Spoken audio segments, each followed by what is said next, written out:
समर्थन मूल्य पर जारी धान खरीदी का निरीक्षण करने नवनियुक्त जिलाधीश दीपक अग्रवाल धान खरीदी केंद्र मरौदा पहुंचे। केंद्र में धान खरीदी की व्यवस्थाओं का जायजा लेने अव्यवस्था व धान के ताल में गड़बड़ी, धान में नमी व अन्य कमियों को देखकर जमकर नाराजगी जाहिर करते हुए सहकारी बैंक के नोडल DRCS समिति प्रबंधक सुपरवाइजर को कारण बताओ नोटिस जारी करने का निर्देश दिया।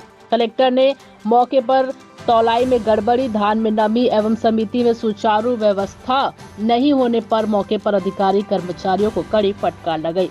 उन्होंने जिला सहकारी बैंक के नोडल अधिकारी, उप पंजीयक, सहकारी संस्थाएं सहित समिति प्रबंधक एवं सुपरवाइजर को कारण बताओ नोटिस जारी करने के निर्देश दिए। कलेक्टर ने कहा कि किसानों से धान खरीदी पर किसी भी प्रकार की लापरवाही बर्दाश्त नहीं की जाएगी।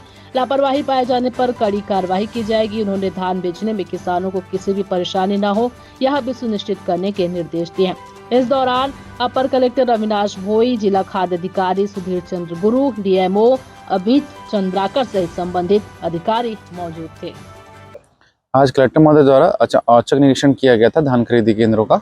उसमें जो कमियां पाई गई थी, इस संबंध में ARCS, नोडल अधिकारी बैंक, समिति प्रबंधक एवं सुपरवाइजर को कारण बताओ नोटिस जारी किया गया है और कार्रवाई की जाएगी उनके ऊपर।